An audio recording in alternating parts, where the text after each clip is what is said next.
Céline Deveau. Ron Diens. Et du coup, on s'est rencontrés parce que Ron faisait partie de mon jury de diplôme quand j'ai passé mon diplôme de l'école des arts décoratifs en 2012. Du coup, on est resté en contact après le diplôme et on a collaboré sur mon premier film produit qui s'appelle Le repas dominical. Voilà, j'avais beaucoup aimé son film de fin d'études et je lui ai proposé de travailler sur un nouveau projet.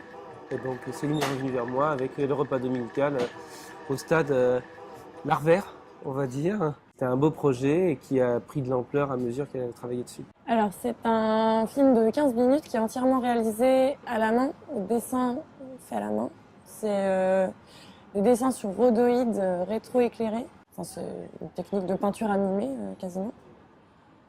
Et c'est l'histoire d'un garçon qui va déjeuner dans sa famille le dimanche et qui se retrouve à devoir gérer les projections parentales sur sa propre vie au cours de ce repas qui va s'avérer être un peu sportif.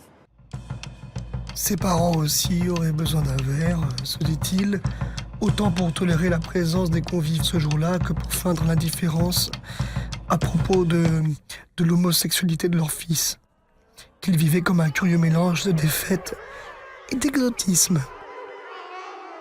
Moi j'ai un désir à Sacrebleu de travailler sur des projets qui ont un fond, pas qu'une image, mais qui ont un fond en animation, notamment au niveau de l'histoire, de l'originalité de l'histoire. Là on est en train de finir un film d'une Française d'origine arménienne qui parle de son arrière-grand-mère qui a vécu le génocide. On a un projet avec 2 Israéliens qui vivent au Danemark. Donc voilà, j'essaye de ne rien m'interdire sur les projets que je vais défendre et j'essaye le plus possible de donner aux réalisateurs ce dont ils ont besoin, tout en gardant toujours un esprit critique parce que voilà, l'argent ne suffit pas, il faut toujours bien retravailler le projet et être très exigeant avec soi-même.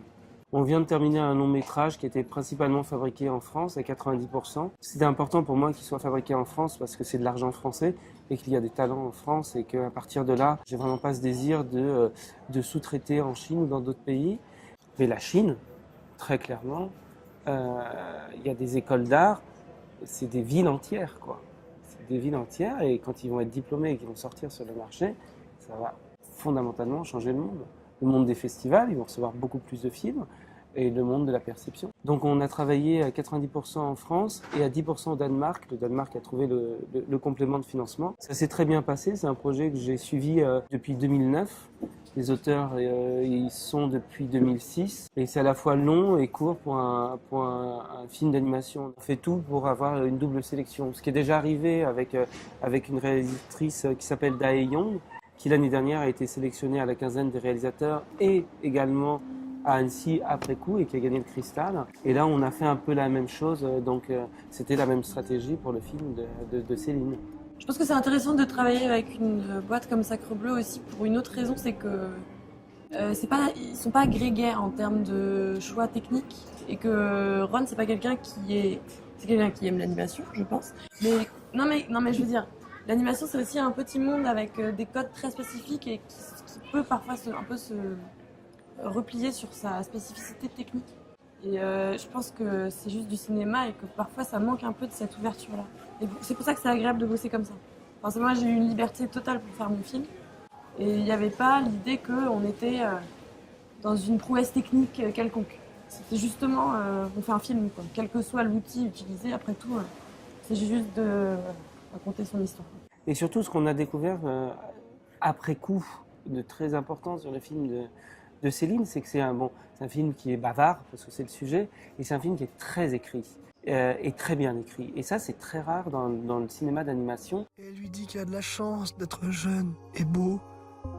Et moi aussi, mon chéri, j'aimerais avoir cet appétit, avoir quelqu'un qui dit oui. Et puis là, elle va chercher le gigot.